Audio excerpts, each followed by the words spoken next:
George Soros, one of the world's top investors, believes the euro may lose value, and not just lose value, but really fall off a cliff. But question is he maybe responsible for this? Here to talk to me is investigative journalist Webster Tarpley. Let's start with this possibility that George Soros might be possibly causing the demise of the euro. It started with a secret meeting. Go ahead and take it away. I think we have now powerful circumstantial evidence that would put any investigator right on the trail.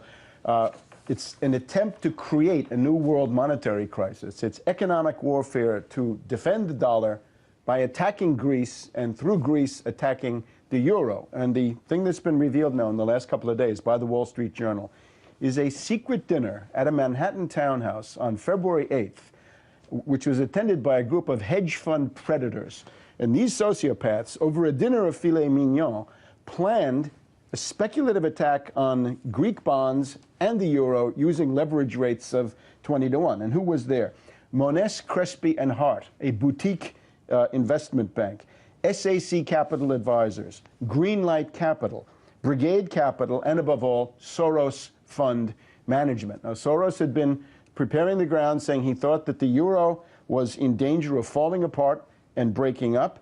And the idea is to organize a bear raid against the euro as a means of relieving the speculative pressure against the dollar. And of course, Greece is the weak flank.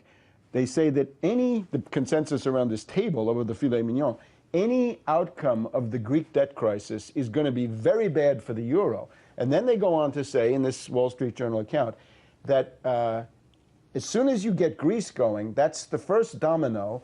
After that comes Spain, Portugal, Italy, Ireland, and of course California and Great Britain, and indeed the United States. And one of the people, the guy from Brigade Capital, said Greece will be a contagion that will infect all the sovereign debt in the world. In other words, government debt, national, state, local, provincial, of all national states. So we're getting towards a situation where it's either the hedge funds and the zombie banks will drive the national governments into bankruptcy, or the governments will put these hedge funds into receivership and protect themselves. Now, there's only one of a couple of cabals that were mentioned by the Wall Street Journal. Another one is Paulson and Company. It's different Paulson. It's not the same Paulson. Not Hank Paulson. Globop Financial Services.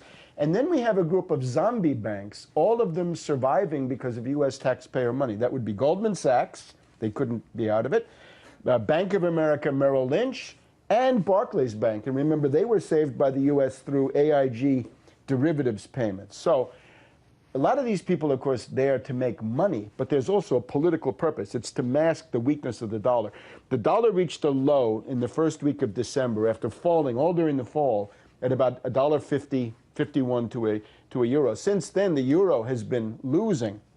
So it's a support operation for the dollar. Now, the London Economist and the Wall Street Journal and the Financial Times have all been mocking the Greeks and Prime Minister Zapatero of Spain, who has talked about international speculative conspiracy. They say, look, you guys are paranoid. This is conspiracy theory. But here we have it. What we have in front of us is I think under U.S. antitrust law, this may fulfill the definition of a criminal conspiracy and restraint of trade.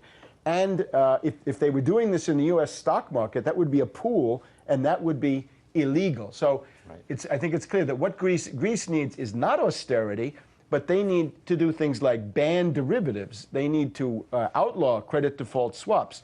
There's a move now by the AFL-CIO in this country to have a Tobin tax, a 1% tax on derivatives and other forms of paper speculation. And of course, countries where there are independent magistrates, Spain, Italy, maybe some of them are going to get interested in this. Okay. The other thing, of course, a bear raid to counter this speculation and maybe punish these speculators for what they're doing. Mr. Tarpley, chock full of information. Thank you so much for joining us again. Thank you.